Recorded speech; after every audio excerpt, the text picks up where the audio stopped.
Okay, you beautiful friends, welcome back to the back of the semi-truck, and it's that time once again. It is time for us to be jumping into the lore of another series, and that series this time around is going to be Five Nights at Freddy's. Now, I don't know much about this video game, but from what I do know, it's a lot like pretty much a horror version of if you got stuck at a Chuck E. Cheese back when they used the animatronics. So that's pretty much the gist of what I know. Now, this was also suggested for me to be watching and learning the lore of it and doing a deep dive into that. And the video that we are using this time was also suggested from the same person who suggested doing this. Now, don't get me wrong, I was thinking about doing a Five Nights at Freddy learning the lore video anyway, so this kind of works out perfect. And the video they chose for me to watch was from a channel called, I think I'm pronouncing this correctly, because I think it was more of a play on words than anything with the way they spelled it. It was called FuhNaff, as in FNAF. Five Nights at Freddy, FNAF. Y'all get it, but it was spelled a certain way for their channel name, Fuh and Naff. And this was, as of recording this, uploaded about 4 months ago. So I'm presuming this is the most up-to-date, story lore video that's out there. Now, with the other thing about this video that they chose was an hour long. So, this is going to be a three-part video where I tackle the first 20 minutes, then the second 20 minutes, and then the third 20 minutes. I'm hoping I ended it in a pretty good spot. Not 100% sure, but from where I was looking at the 20-minute mark, give or take, it sounded like a good spot. I have no context to judge that by, so I'm hoping. Nonetheless, though, as per usual, I will also have links available for people to go check out this video that we are using by itself, as well as a link to the original creator's channel down in the description and in the pinned comment. So please go check that video out first, but let's go ahead and do that thing where we jump into this and do the commentary thing of stopping and starting, and just giving that good old commentary when I find a place that I could stop and just add something to, whether it's like, oh my goodness, I didn't know this. Y'all know how commentary works. Let's just do it in 3, 2, 1, and play. This video contains flashing lights and jump scares. Viewer discretion is advised. Together in one place. Five Nights at Freddy's is a franchise with over a decade's worth of content, spanning countless games, books, and now a movie. There's a reason that no matter whose timeline you watch, they all look different. Making a FNAF timeline is not easy. There are so many ways you can interpret this story, and this is mine. So let's start at the beginning. Balls. Okay, this is usual for me. At about the 30-second mark, I always pause these videos, but it's interesting that he says no matter which FNAF timeline video that you watch, it's always going to be different because it's no one way to interpret the story, which you would think, heck, I didn't even know we were at decades plus at this point, by the way, but you would think that there would be at least something consistent with the storylines from start to finish, because I don't know if hopefully I hope he's just going to base everything off the video game. That's what I'm hoping, because if we're adding the books in plus the movie and all these other various things, I think that's going to definitely muddy the water, and I don't really want to muddy the water that much. But where we're starting, which is the very beginning, which is obviously where I want to start. We're getting the storyline of it, not, we're not just getting tidbits, we're getting the story. So we got to start at the beginning. And where he's starting? 1970s. I know we're going to jump to 1983 eventually because it looked like he had that date on there. 1993, he had that date on there as well. But we're going to jump into the 1970s first. So let's continue and play. Back in the 70s, a company called Fazbear Entertainment got its start by creating different props and mascot costumes for carnivals, and specifically for something called the Fall Fest. The Fall Fest featured various mascot characters, such as a bird, an elephant, and the most popular of all, Fredbear and Bonnie. These specific mascot costumes were so popular, Fazbear Entertainment opened a dedicated restaurant for them called Fredbear's Family Diner, featuring the same Fredbear and Bonnie mascot costumes from the Fall Fest. What Fazbear Entertainment didn't account for, though, was one of their animatronics from the Fall Fest going rogue, ending in a giant fire, with most of everything from the Fall Fest being destroyed.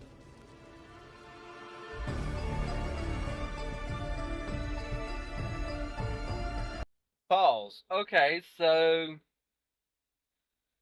I'm trying to figure out where what I'm thinking in my head, because I got a lot of thoughts running in my head right now, because I feel like what I'm seeing is footage from some of the video games, and I didn't know the video games actually look like that. I thought the video games looked completely different. Th those must be some of the newer video games. So, yeah, what's in my head right now, it honestly is kind of the start to a horror movie. Granted, yes, this is a horror franchise, but this is kind of the start to a horror movie, sitting here saying, started out with some fall festival type stuff, and they had mascots, and all of a sudden, a fire. And then I see a poster for missing children and stuff like that. So it's kind of like, oh, wow, we are really starting out with a lot of stuff happening. So I've really got to keep in mind that, Fredbear, that's the name of, Fred. I'm presuming they're going to change his name to Freddy down the line. But we got Fredbear, and I think he said Molly. So I got to keep those two names in my head, definitely. So I'm going to let his credits kind of go here, because I think I seen something on the right-hand corner saying edited by. Granted, that might be credits for the video game, and that's just part of the footage that he's using. But it also might be credits for his stuff as well. I'm not sure, but let's just continue and find out. Let's play.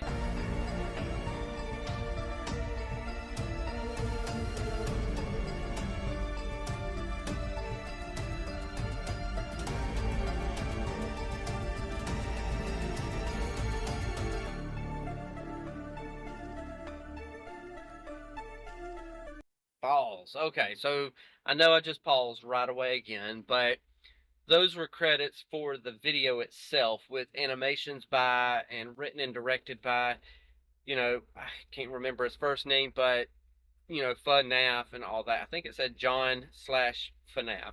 So if you saw those credits, if you want to go check out more of them, obviously that's why I let the credits play. So, yeah, let's continue and play.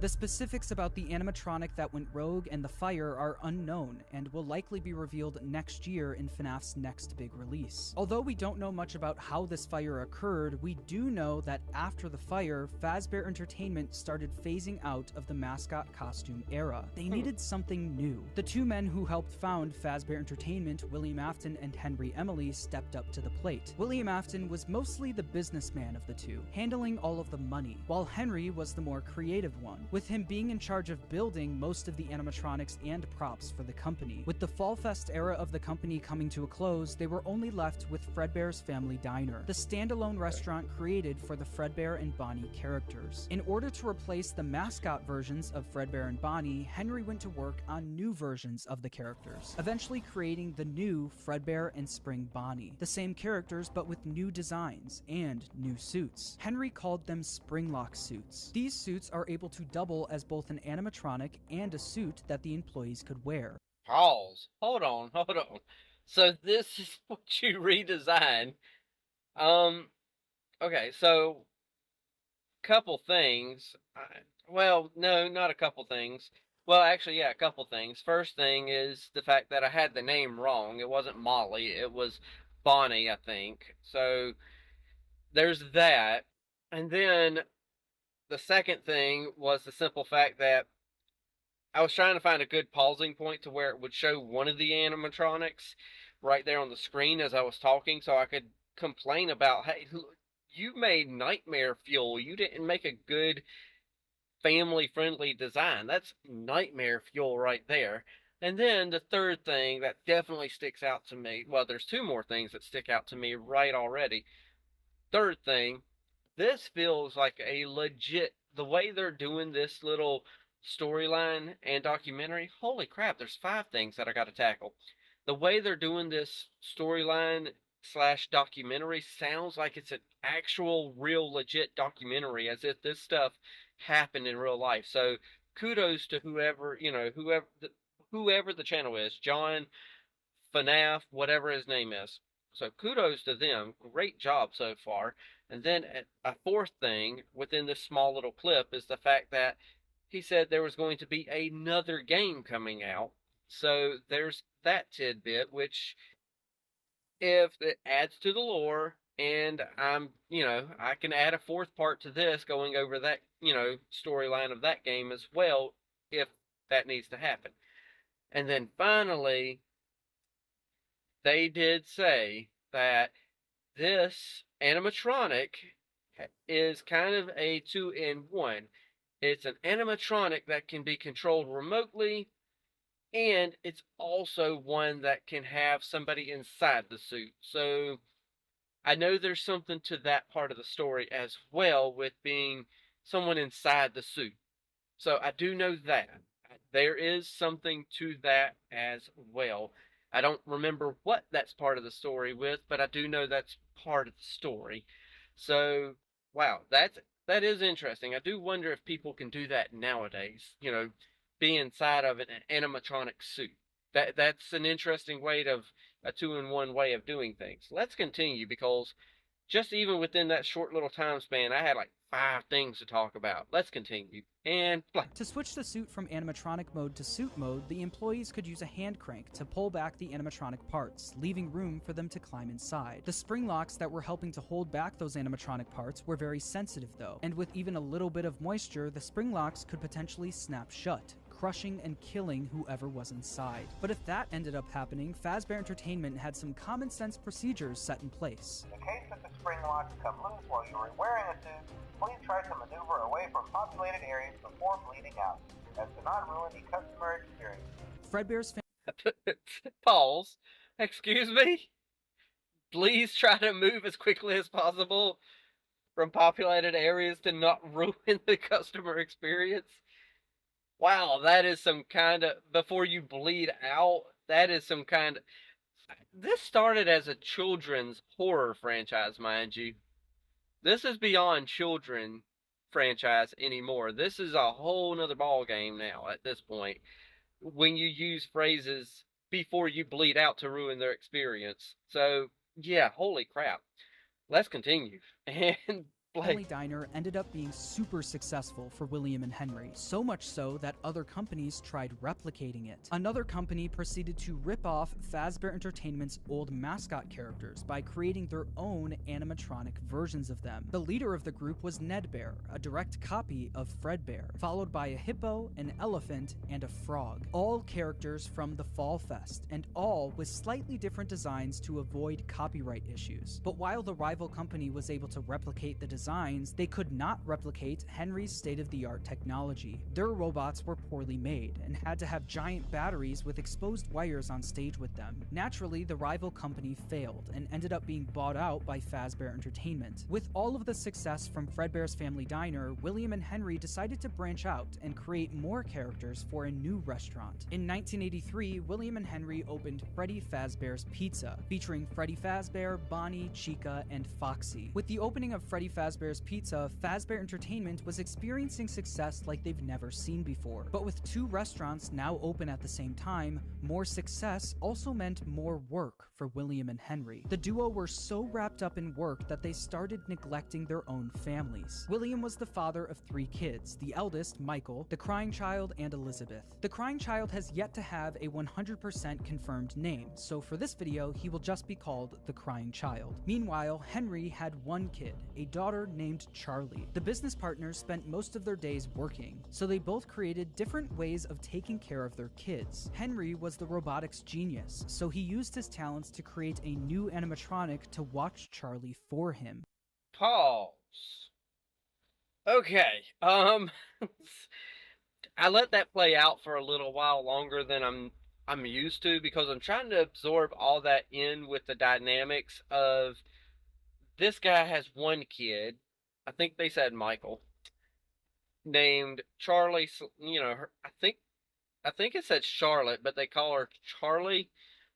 And then the other guy had, a crying child, this child, and this child. But obviously, we don't have 100% story completion on the crying child right now. So, okay, cool. But then this other guy, though, being the robotics expert, has created a security puppet. That's what I got on the screen. A robot to watch his kid, which I already see ending horribly. But yeah. Holy crap. This is just, oh my gosh. I don't even know what to say about the whole idea of creating a robot just to watch your kid so that you can go off and continue with your work. Just spend time with your freaking kid. But I know, it's fiction. Let's continue. And play. Whew. Glad I didn't mess that up too bad.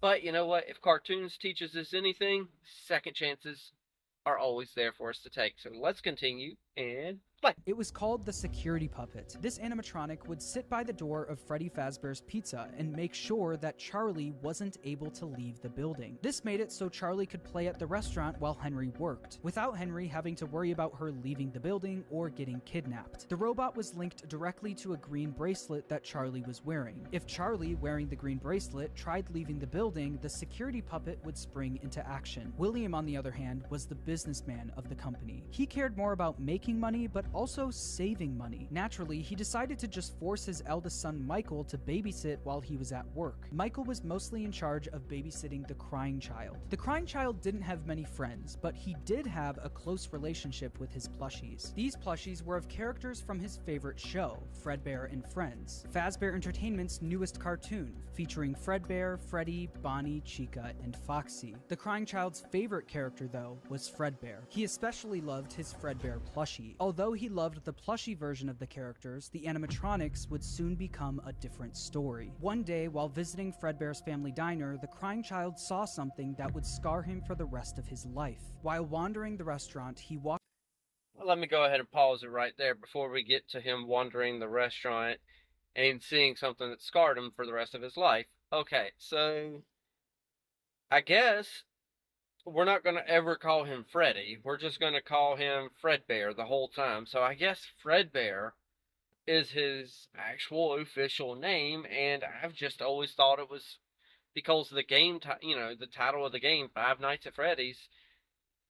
I've always just assumed that the animatronic was named Freddy. Maybe that comes later. Maybe it's just, I don't know 100% what it is with it, but yeah, it is what it is. And yes, sometimes I do have to pause it and say something so that, I'm not just stealing their entire video. I'm not going to be one of those people who just lets the video play out and I'm just sitting here like this, not saying a word. So that's why sometimes when I'm pausing it, that's because I'm just looking for something to say so I can add something of my own original thoughts out of my mouth. So yeah, okay. So Fredbear is his name, not Freddy. Fredbear. We got this. I'm trying to get names in my head as well. Crying Child. He did put a name up there on the Crying Child. I'm presuming that's just a theory of his. Something Evan Garrett, something or something like that. Crying Child. Charlie. Security robot. Whatever. Security puppet. That was it. Okay, so we got a lot of information here. let's continue and play. By the employees only room, where an employee accidentally left the door open. Inside the room was his father, William Afton, helping another employee into a spring Bonnie suit. But through the eyes of the crying child, this looked like someone was literally being stuffed into an animatronic suit. The crying child was so young that he wasn't educated on how the mascot characters worked, so seeing a human be put inside of one terrified him. When a child experiences something traumatic, their brain naturally tries finding ways to deal with that trauma. The crying child's way of dealing with his trauma was by creating an imaginary friend. This imaginary friend took the form of the object he loved the most, his Fredbear plushie. His new imaginary friend Fredbear followed him wherever he went, shape-shifting into flowers, hiding behind cars, and in the sewers, with nobody being able to see him except for the crying child. Pause. Okay, for me, I actually find that a little bit funny that he saw somebody getting into the suit, but in his mind he's like, "Oh no, they're being stuffed into the suit." Blah, something, blah blah blah. Uh, I find it funny that a child's. I shouldn't find it funny. I know that's horrible to say, but it's funny to me that a child's mind doesn't work like, "Oh, that's how those suits work." No, instead, a child could legitimately think, "Oh, they're stuffing a human into the suit. Oh no." And then it scars somebody for the rest of their life, thinking that there's a human in there that just isn't alive or something. But, hey, he's coping with it. He's got an imaginary friend with the Fredbear plushie that goes everywhere and anywhere with him, whether it's on its own or not. I have no idea. Maybe it's just because maybe the imaginary friend is imaginary. It's the plushie, but imaginary. So, I don't know. Either way, let's continue and play. When the crying child was overwhelmed, the plushie would talk to him and try to calm him down. Even when the plushie wasn't around, it was still able to speak to him because it lived in his mind. While the crying child was dealing with the trauma of seeing what he thinks was someone being stuffed into a suit, his brother Michael was only making it worse. Michael knew about what happened with his younger brother and used it against him. Every day while babysitting the crying child, Michael would put on a foxy mask, hide somewhere in the house, and jump scare his little brother.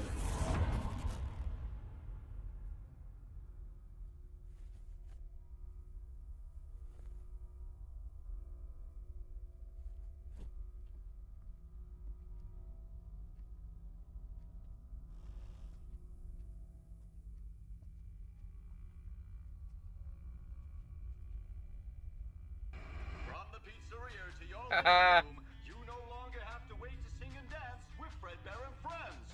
Weeknights at 8/7 Central, only on... Pause. Okay, so I'm trying to watch, like, okay, is it going to be. Because I know the jump scare's coming. I just don't know when it's coming. Because his brother, doing what an older brother will do, is now leveraging his younger brother slash the crying child's, fears against him and just puts on the mask and oh my gosh. I don't want the jump scare because I don't want to be like, it's on camera. But hopefully it doesn't do it. But hey, we'll see. Let's continue and play. Uh-oh, I hear the steps.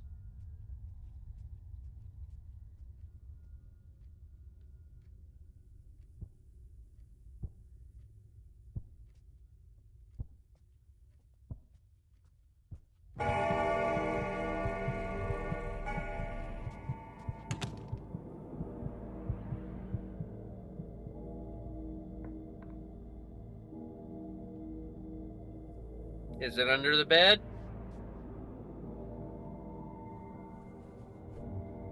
Ah! Oh, you got me. I didn't expect to get jump scared, but I should have knew what was going to happen because literally I'm thinking, okay, is it under the bed? Then I see him grab the flashlight. I'm like, dude, don't crawl under the bed trying to hide. That's exactly where it's going to freaking be. And it still got me because I don't even know how it got me because the stupid brother came out of freaking nowhere on me. Hey, whatever. It's okay. But yeah, hopefully I've got 10 more minutes of this left because where I stopped it, it's going to be at 19 minutes and 28 seconds total. So that's probably going to end up making this video a full hour long. I don't necessarily want to do that, but it is what it is. Yeah. I'm wondering if I should just go ahead and stop right here, honestly, because this feels like a good stopping point. But then what I'm doing is essentially turning this into a 6-part series of about 30-minute videos. Let's just continue on with the original plan to do a 3-part series. I need to start just doing 30-minute videos instead of hour-long videos, I feel like. But you know what? I need to shut up and quit thinking out loud. Let's continue this and just knock out this first 20 minutes. Let's continue and play. Through all of Michael's bullying, the crying child's imaginary friend Fredbear would comfort him and talk him through the situation, saying, "You know he is hiding again. Be careful. Tomorrow is another day." Michael wasn't the only one bullying the crying child, though. The local kids in the neighborhood heard about why the crying child was so scared of the pizzeria, even making up fake rumors related to what the crying child thought he saw there. "You'd better watch out. I hear they come to life at night. And if you die, they hide your body and never tell anyone." But all of this bullying would come to a head on one special day, the crying child's birthday. Ironically, his birthday party was being held at Fredbear's family diner. Because he was so terrified of being at the pizzeria, he hid under the table, not knowing that Michael and his friends were nearby, planning a prank that would go terribly wrong. Pause. Okay, so first off, obviously they're not his friends if they're planning a prank that's like going to traumatize them that much more. But it doesn't feel like it's irony that they're going to have his birthday party there because his dad likes to save money. So, it's like, hey, this is my restaurant. Let's just go over here and have it. So that makes complete sense. But no, those aren't your friends. So, yeah, we're about to have another jump scare here. Let's see if they can get me a second time. 3, 2, 1. Let's continue and play.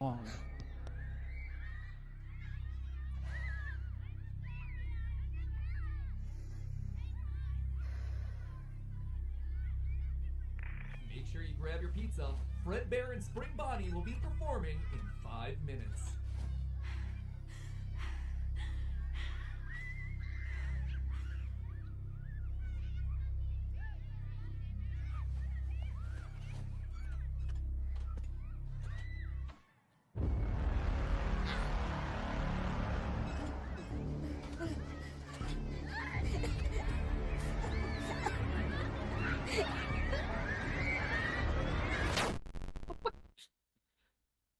Balls.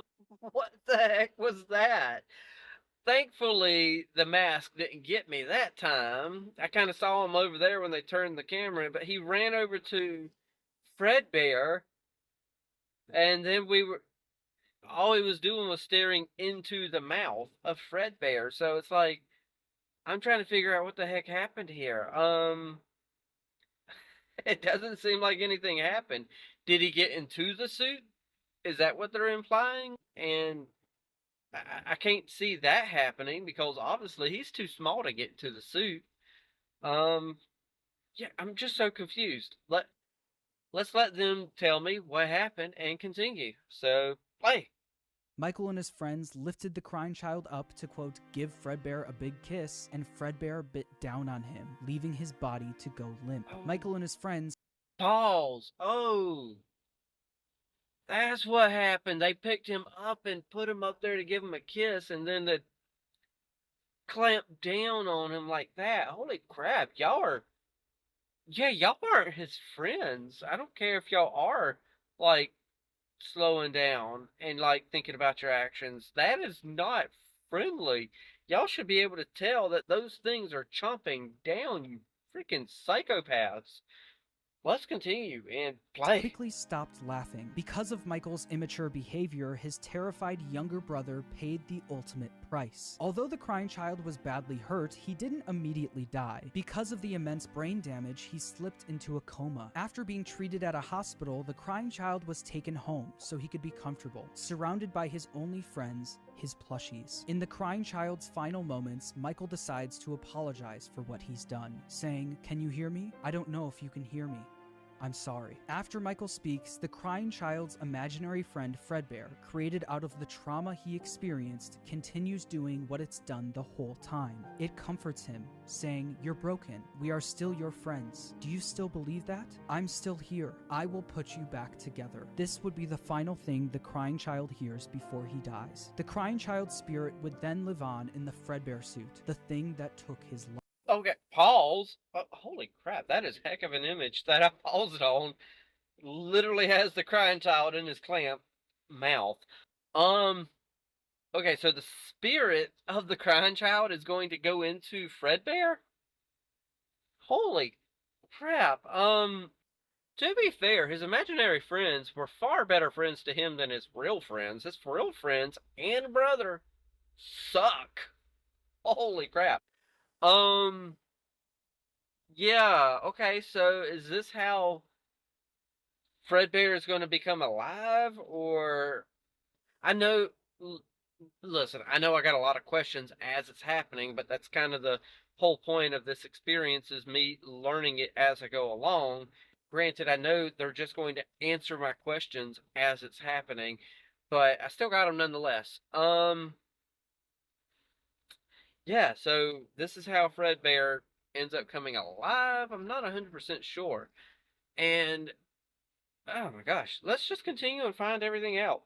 Play. The crying child's death wasn't just an accident, it was directly caused by Michael's recklessness. This is something that Michael could potentially face jail time for, so it needed to be covered up. Since the crying child was being kept at home, no one else knew that he ended up passing away. So William and Michael ended up burying the crying child's body in the middle of the woods where no one would find him. No tombstone, no flowers, just a pile of dirt, an unmarked grave, and a lifetime's worth of guilt that Michael would have to live with. Shortly after the incident, Fredbear's family diner was quickly shut down, and Fredbear was completely wiped from Pause. Hold on. I know we're in 1983, but there is records of this child existing. You know, he had so-called friends. He had, you know, oh, wait a second. Wait, was it Michael's birthday then, or was it the crying child's birthday? Because if it was Michael's birthday, that would make sense for Michael's friends to agree to do what they did. But it wouldn't make sense for if it was the crying child's birthday for, you know, his friends to do. Either way, I'll revisit that when I get to that point to where I'm able to do that.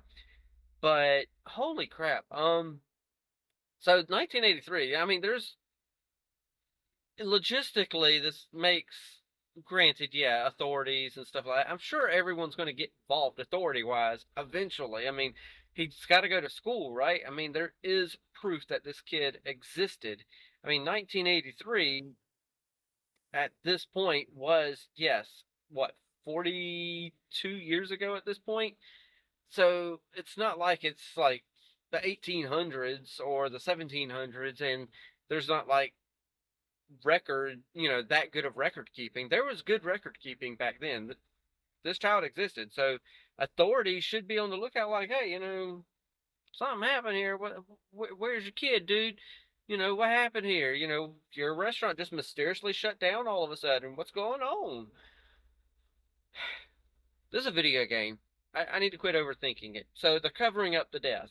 Okay, that's just all kinds of screwed up in general, but they're covering up the death, and that's how they're going to solve this problem. So let's continue and see what comes of all this. And existence. The Fredbear and Friends TV show turned into Freddy and Friends on tour. The Fredbear and Spring Bonnie Springlock suits also ended up being moved into the back room of Freddy Fazbear's Pizza, mainly being used as spare suits if one of the Freddy's animatronics broke down. The death of William Afton's youngest son was a pivotal moment in this story, specifically William Afton's story. This was the first domino to fall. A father losing his son is a traumatic situation, and while any other father would take time to grieve, be sad, and properly deal with such a big loss, William Afton took a different route. Afton definitely was upset about his son dying, but it wasn't because he felt bad for his son, it was because it was embarrassing to him. William Afton was a narcissist. He had little to no empathy. All he cared about was work and comparing himself to his business partner, Henry. Henry had a wife, a kid, and a talent for robotics that Afton was utterly jealous of. The death of the crying child sent Afton over the edge, because while Henry's family was still perfect, his was now broken. Henry and William had different ways of taking care of their kids, and while Afton employing his eldest son failed, Henry's security puppet succeeded. Henry's daughter, Charlie, lived on. Afton had a hard time dealing with this feeling of embarrassment. He started becoming an alcoholic, frequently visiting the local bar called Junior's. One night though, after drinking a little too much and getting kicked out of the bar, he decided that he was going to settle the score with Henry. Afton, drunk and filled with rage, drove from the bar to Freddy Fazbear's Pizza, where he knew Charlie was being watched over by Henry's. Pause. Okay. I'm sorry, but the the story that I'm getting is not a children's horror story. A children's horror story? Goosebumps. That's a children's horror story. This? No. I'm sorry. This is not meant for children. Heck, we can even go, Are You Afraid of the Dark? Or some of those stories. Goosebumps, R.L. Stein books. Not necessarily Fear Street. That was more of a teenager type, book. But Goosebumps and Are You Afraid of the Dark, that's children's horror. This is just plain horror. Granted, yes, it's not full-on gore or nothing like that, but the story in general. You got this guy with a kid who's a crying kid. Why he's a crying kid, I don't know. I guess he's constantly crying, or maybe he just looks like he's crying on the, some of the parts of the game, and that's why he's nicknamed the Crying Child. But you got this happening. They cover up his death. They're literally telling you in there in this thing, hey, don't if this happens, get out of the sight of other guests so that you don't ruin their experience before you bleed out. Then we get this child, doesn't die initially, but gets clamped down, brain damage. Days, months, weeks later, dead. Then the dad turns into an alcoholic, which you would think he would. If he was a narcissist, he wouldn't turn into an alcoholic, because that would make him look bad, so he wouldn't do that.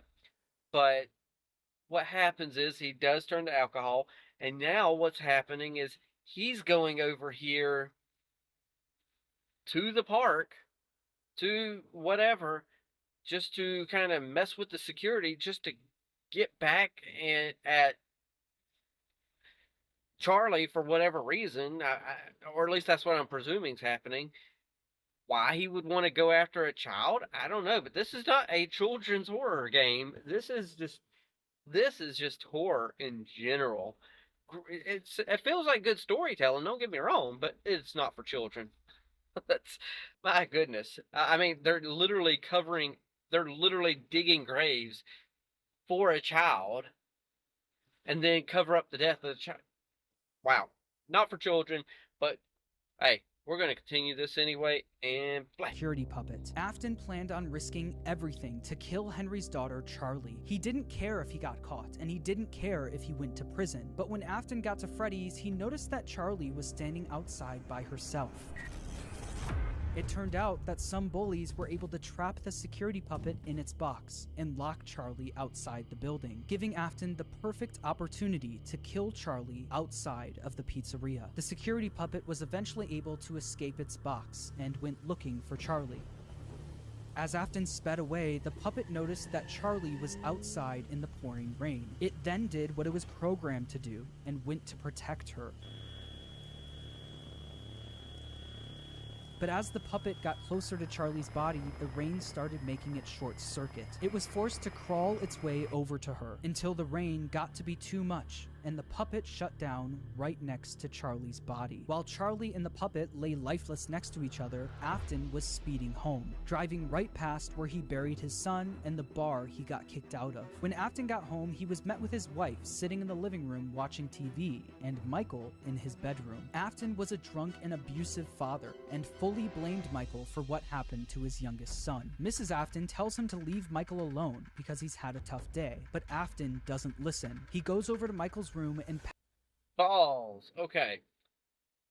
So like I said a second ago, not a children's horror game. I don't know where I got this idea from in my head that, oh, it's probably because a lot of the books are in the kids section. Holy crap. This is not a children's horror game. I don't care what anybody says. Literally, you got a man here who went off, his child dies, so he's like, you know what? I will get revenge on somebody that had nothing to do. Oh, wait.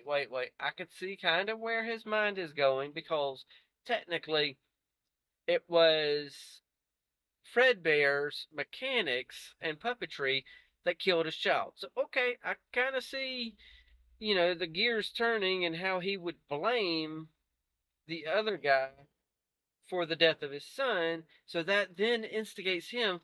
As I said, keep this in mind when I'm saying this. Not a children's horror game. / whatever you want to say. Literally, he then has it go through his mind. He's going to then go and kill Charlie, who has absolutely nothing to do with anything. And then speeds off, goes home. He's now beating on the door of his son. I'm at the point now where I'm going to put 2 and 2 together and say he's about to kill his son. And then after he does that, he's probably going to do the same thing to his wife. And it's like, oh my gosh, how is this considered for children? It's not. You know what's considered for children? Barney. Well, okay, maybe that's a little too childlike. SpongeBob, Goosebumps, Are You Afraid of the Dark? Mr. Rogers. Then again, I still watch Mr. Rogers, so I can't really say that for sure. Pretty much any PBS show. No. Yeah, if the kids were still kids at the house, I would not be letting them play this game, because it's not meant for children. They're adults now. I don't care what they do, so pounds on the door, only for the door to be locked. He then makes his way around the house to try and find a way in from the outside. But once he gets to Michael's bedroom window, he notices that it's broken, and Michael was gone. Michael was so upset by what he did to his brother that he would sometimes see visions of Fredbear appear and disappear. Tonight, Fredbear appeared outside his bedroom window, and it almost felt like his brother was calling out to him from beyond the grave. This would happen frequently, and every time it did, Michael would run to the spot where they buried his younger brother, only to find that nothing had changed. His younger brother was still gone and buried in the ground. Afton knew Michael did this often, saying, "Ran off to that place again. He will be sorry when he gets back." The guilt of killing his younger brother haunted Michael in his real life, but also in his dreams. Michael would constantly have nightmares about the animatronic that took his brother's life. These were the exact same nightmares his younger brother used to have every night, now passed on to him.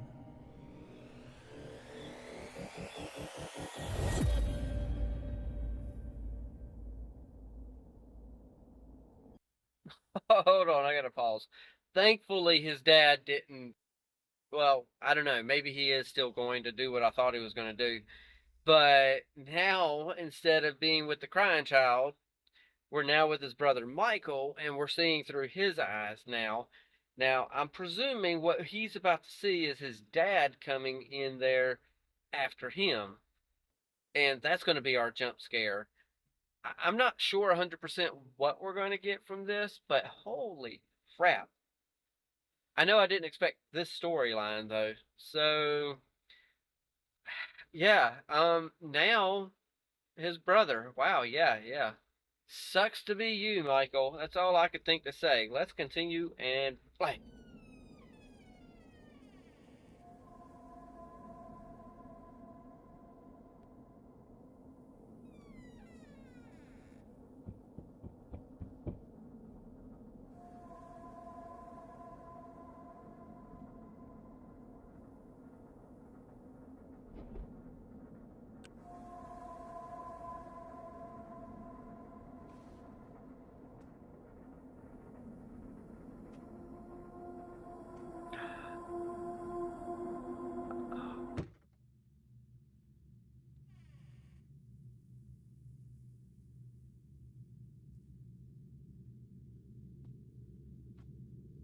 Is this a dream or a nightmare?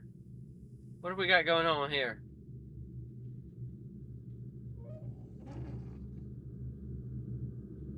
Oh, that is all kinds of creepy right there. Holy crap.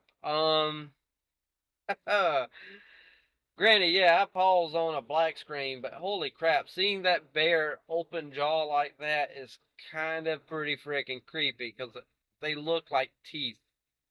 Holy crap. Um, jeez. I don't know what to say if I was his brother. So I don't know where this story is going, but as of where I've got it paused, we've got 2 minutes left from where I cut off the rest of his video. And then, of course, we're going to go and do, you know, whatever from there. But yeah. Holy crap. Well, let's continue. Play. After the death of Charlie, Fazbear Entertainment tried their best at covering it up. Fortunately for them and for William, the crime was committed outside, where no one was around to witness it. William was able to get away with everything, while Fazbear Entertainment never spoke of the incident again. The security puppet was quickly moved to the back room of Freddy Fazbear's Pizza, where the retired Fredbear and Spring Bonnie suits resided. But something was different about the security puppet. Dark tears now appeared on the mask of the animatronic. Dark tears that weren't there before. This is something that Afton quickly noticed the next day when he went into work. He'd heard about what happened moments after he sped off. He knew the security puppet was found laying next to Charlie's body. So does that mean Charlie's soul now resided in the puppet? William definitely noticed that the puppet looked different, almost like it was haunted, almost like it was thinking. Other employees would eventually notice the same thing. I'll be honest, I never liked that puppet thing. It's always thinking, and it can go anywhere. After realizing the security puppet may be possessed by the spirit of Charlie, Afton went back and looked at the crying child's Fredbear plushie, only to find that it also seemed to be haunted. The crying child feared for his life every single day, and that plushie was something he was able to cry and pour his agony into. Afton believed that this is what caused the plushie to appear haunted. It wasn't made alive by the spirit of his son, it was made alive by the agony and fear his son poured into it. Afton quickly became obsessed with the concept of haunted objects, and more specifically, the power of human emotion. He needed to find out if this is something he could take advantage of. Afton then used all of his money he made from Fredbear's and Freddy Fazbear's Pizza to build a giant underground facility directly under his house. It was here that he would try to recreate what happened with his son, to recreate the fear and agony he experienced. In order to do this, Afton didn't take any chances. He needed to replicate exactly what his son went through every day. In order to do this, Afton built a replica of his house underground, along with his son's daily walk to Fredbear's family dining. So that's where I cut it off, and I feel like that was a pretty good cutoff point, because what is done for me now is get me to be like, okay, so I've ended part one with me being like, holy crap, this guy here, he's went off the deep end with killing, his business partner's child, and now he's went off the deep end and said, you know what? this amount of emotions from my kid did this to this puppet and caused it to be haunted? I wonder if we can recreate this. So now he's spending all this money just to recreate the fact that he's trying to, I guess, get another thing to be haunted. Because he also knows that the security puppet feels like it's now haunted by, Charlie. So he's trying to recreate this. For what exactly? I'm not sure. It feels like he's trying to recreate and make it where the animatronics might become haunted, because I know eventually something happens to these animatronics to, because I know there's obviously also more to the story because they reopen stuff and all that stuff, I think. Not 100% sure, but that can't just be the storyline and that's the end. I feel like they reopen stuff. I feel like I've heard about some of this stuff. Granted, I don't know everything. I do know that there is a lot to the story. There is one creator that I followed, believe it or not, somehow it ties to Chris Chan, but he does a lot of Chris Chan material. If you don't know who Chris Chan is, don't search Chris Chan. But he did one video. I tried to listen to it, but it was like a really long video, and I couldn't keep up with nothing because it was literally just white noise in the background. But it was an 8-hour video on Five Nights at Freddy. So it was covering so many details about the show. Not the show, but the video game. So that plays in the background. I'm not even hearing it, but I do know that with an 8-hour video, they're obviously, I know he talks about the, wait. So wait, maybe they don't reopen it because he's building an underground facility recreating everything underneath. So it's not actually, so it's not actually them reopening the business, is it? He's just, this guy's gone crazy. Yeah, I don't know really what else to say about him. Now, the way I do have this set up, I've already gone back and I've went back about 20 to 30 seconds. I'm going to have that portion where they're talking about, the last 30 seconds of this video. That's going to be in the next video as well with, and then obviously that way I can kind of get refreshed, like, oh yeah, okay, here's where I was. Cool, 30-second refresh.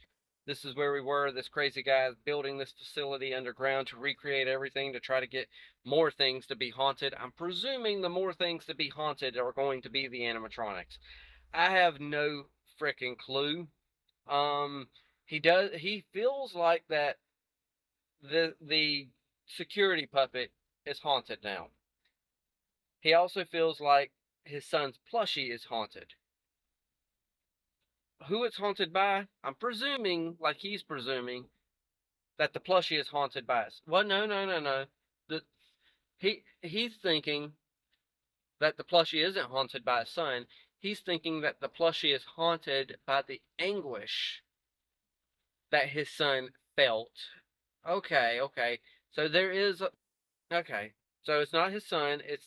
No, he said, the person that did this video said that the spirit of his son, the crying child, lives within Fredbear. Okay, so we're going to have to wait until part 2 pretty much on my end to find out more about what the heck is going on with all this, because this is all kinds of crazy. I know at the beginning we also saw the date of 1993, so I'm presuming something big happens in 1993 as well. So, yeah, I have no idea what's going to happen. All I do know is it is 9 o'clock at night. I still haven't ate nothing. Pretty much what I'm going to do is take a Tortino's pizza, put it in here in the microwave, warm that thing up, Granted, yes, I do know Tortino's pizza in a microwave. It doesn't make the crust, I mean, yeah, it doesn't make the crust crispy, but it suffices. So that's what I'm going to have for dinner is me a Tortino's pizza. And then I'm going to call the wife and all that good stuff, and that's going to be the end of my night. So, what I'm going to do now is the same thing I do at the end of every video, passing it off to y'all. Y'all know the drill by now if you've been here. Hit that like, tickle to subscribe, don't be texting and driving, and watch what you love what you watch, and take it away, Mr. Rogers. I like you just the way you are.